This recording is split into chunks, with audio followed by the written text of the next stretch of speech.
So there is big improvement from the last Jamega Tour event where I literally shot my load all over the golf course. This one, I actually got through a few barriers that I was hoping to get through. But before we get into it, this video basically is going to cover my round. So round 1 and 2, unfortunately didn't have a cameraman, but I'm going to sort of like talk you through it with my scorecard. And then we're going to cut to, I got some footage of the winner playing the last couple holes and an interview with him afterwards. So we've got a bit of everything from the Leatherhead Classic, maybe? The Leatherhead Trophy. The Harry Flower Trophy. But I must say, obviously, this is my second tournament on the Jamega Tour, but I really enjoying playing it. They're really well organized, well run. And I think it's a great experience, the fact that you get 2 days golf, obviously play your first round, then you get sort of like a tournament feel when you're playing second round. You sort of know where you stand. And I feel like that really helps you get ready for actual proper tournament golf. All right, round 1, let's start from the beginning. So one of my short-term goals in competition was actually to shoot level par. Now, I'm not saying level par is like a massive breakthrough, but to actually shoot it in a competition where the course is set up for a competition under pressure in a pro event is a completely different story from playing with your mates. Obviously, you're under a lot more pressure and it really does test your game. For the first time, it's actually been somewhat of like a stress-free round. Like I made 2 bogeys, 2 birdies. One of the bogeys was a silly mistake. I free putted from the fringe. I would say I had quite a good look at birdie quite a lot of times through this round. But what I managed to do well was just like stick to the game plan. I'm going to talk about a few of the things that I took out of this tournament after we get through round 1 and round 2. But yeah, sticking to the game plan was key. My short game has vastly improved recently after working with Ryan Fricker a bit more around the greens. So for the first time in my life, I think, I actually had a somewhat stress-free level par round, which is great.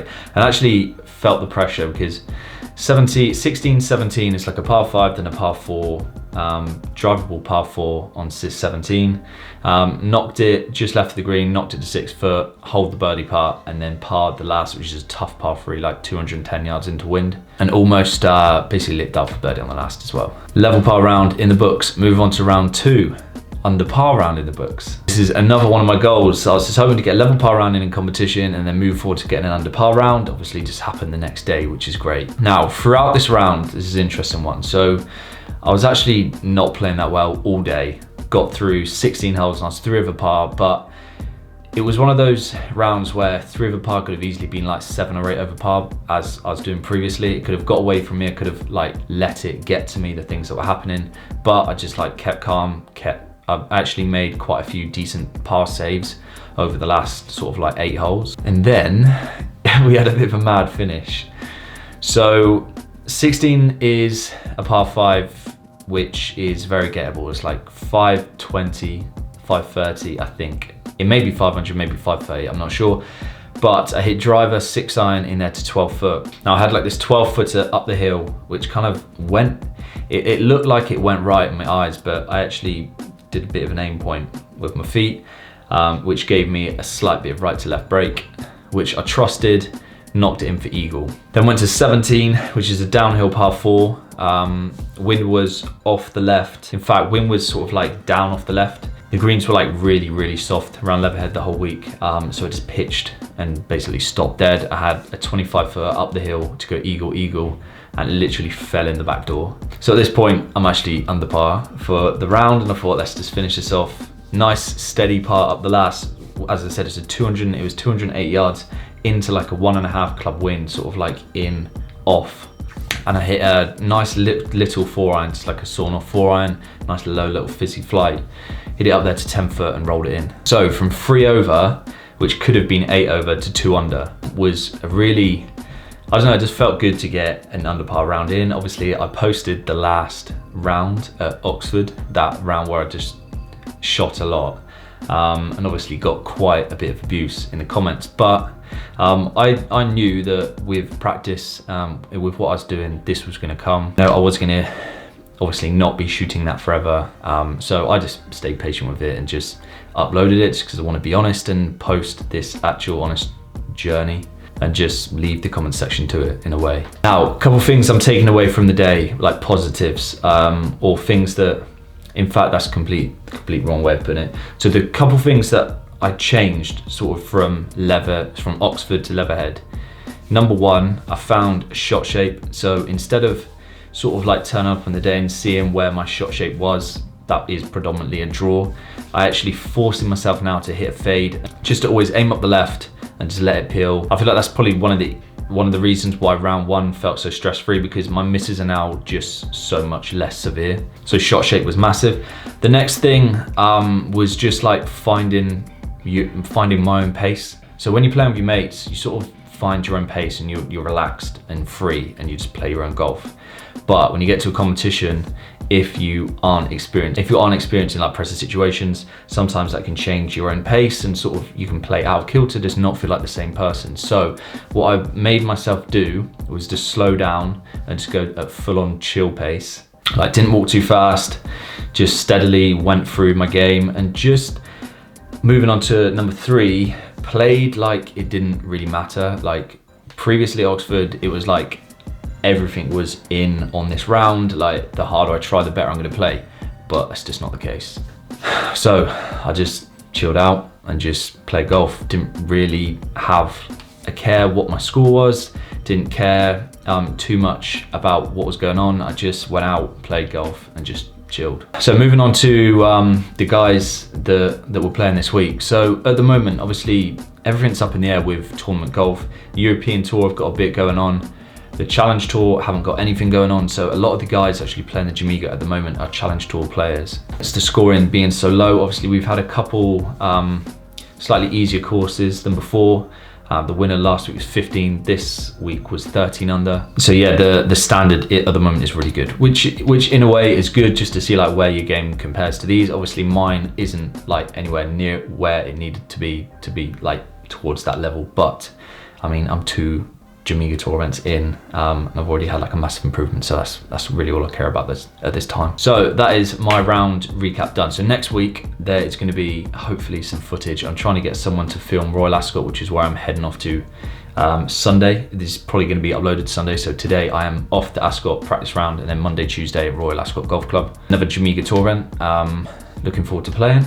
So the rest of the video, we're gonna cover what happened on the last couple of holes. So there's a lad called Bailey Gill that won it. He's only a young lad, like 22, 23. I actually managed to capture him playing 17, 18, and then had a little chat with him afterwards. So enjoy. If you haven't subscribed to the channel, like the video, do all that stuff. This is literally just the start of like where it's going. Hopefully it's gonna continue to move forward, especially my game as well. Yeah, enjoy the rest of the video, and there'll definitely be another one of these coming next week. So Bailey Gill on the left is 12 under. Leader is in.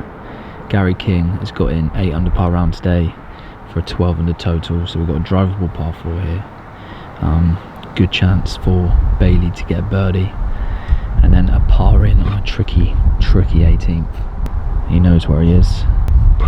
See what he does under pressure.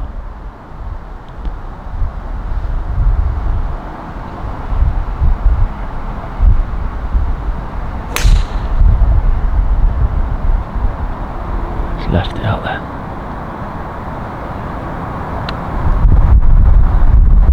It's not bad, it's just right at the green. Shouldn't be the most difficult up and down. Right, Bailey, little pitch shot, side of the green. Needs us to go up there close. Decent shot, tap in birdie. This is it, take a 1-shot lead until last. This is Bailey. Yes, good lad. I'm done. Bailey the lefty. Probably gonna be feeling a bit of pressure now. I mean, when you got to close out a tournament, you kind of want a bit of room off the tee on a par 4 and then a little wedge in, 2 putts for par. You don't really want to try and be hitting a 10-yard gap with a 3 or a 4 iron. But see what you can do.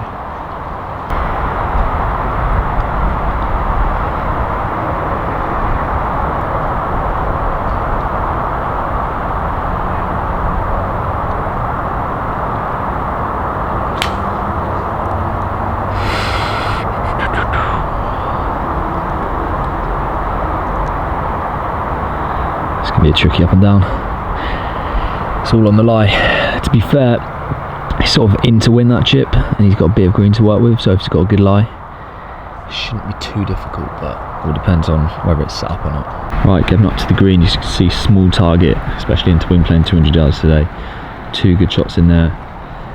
Bailey has drawn what looks like quite a decent lie over on the left hand side, our left hand side. In fact, I say he's drawn a good lie. He's drawn an absolute cracker of a lie. It's a bit tight, but it looks like it's just like sat up a bit.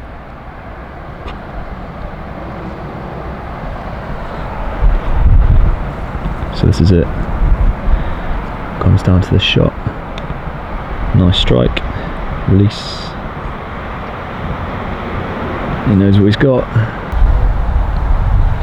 This is it then, mate.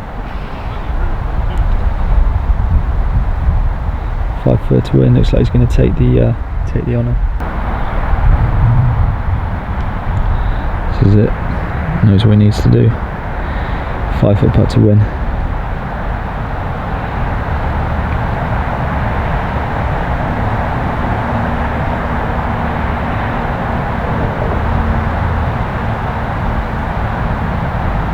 Yes, good lad.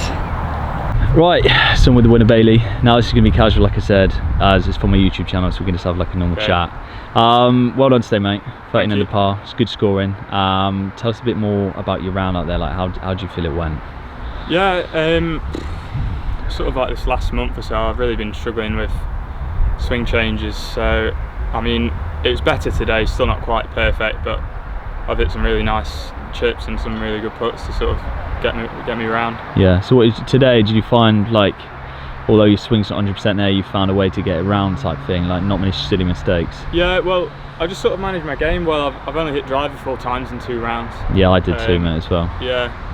It's just you don't really need it. You just need to be conservative and then sort of take your chances when you get them. There's quite a few wedges into par 4s, quite a few gettable par 5s, so yeah, as long as you've got some sort of control and your short game pulls you through, you've got a good 100%. Chance. How old are you, mate? 23. So what's your story up to now, like amateur golf and up to the pros? So got in the England A squad in my second to last year as an amateur, and then got boosted up into the elite squad last year. Played for England 5 times. Nice. So got five caps, and then turned pro for tour school in October last year. How did that go? Finished 7th at Filford Heath first stage. Okay. And then had a bit of a nightmare sort of last couple of rounds, second stage. Played alright first 2 and then just struggled a bit, so didn't get any further. And then so I went out to play Jamega Tour start of the year. Oh yeah. Went and did the qualifying for that. Nice. Got my card and then won my 3rd event out there, which is good. And then that got me a start in the Oman Open. Okay. Obviously a European Tour event over there. And then sort of came home, went into lockdown, practicing my net in the garden for like 2-3 months. Interesting time, isn't it? Started up again. Yeah, I've just been playing sort of one-day events. Just up near where I live near Sheffield. So. Okay. Got a little tour up there. Down here. Yeah, no, tell me about it. I'm from Exeter, mate, so it's a bit of a mission. We've both got missions back tonight. Yeah. So what's your plan for the rest of the year, playing wise then? Just pretty much whatever I can get in, really. Any sort of, I'd need a sort of like an invite into challenge or better, really. Okay. So I'm just sort of hoping to get maybe 1 or 2 of those. But yeah, I've got Europro qualifying middle of October, I think. Yeah, I'm going to join you there, mate. Yeah, and then I'll be going out to finish the rest of the Jamega Tour season off, because the top 3 of the Order of Merit get started in the Desert Classic next year. Yes. I think I'm 5th or 6th on that. Yeah, I know Harry Connig's one of my mates. Oh, right, yeah. He obviously got that start last year, which was cool. Yeah. Cool. So next year, sort of, you're not really sure what you're doing yet, but maybe like Challenge Tour, maybe try and push on through there. I've not got a management company or anything to sort of get me invites, but I'll just keep writing to the right people who work on a challenge tour and just beg for starts, basically. Get it off your own back, mate. Yeah, hope I take advantage of a few. Yeah, good, sweet. Well, it's nice to chat with you. Yeah, appreciate it. Well played today, and I'll probably see you at an event soon. Yeah, thank you.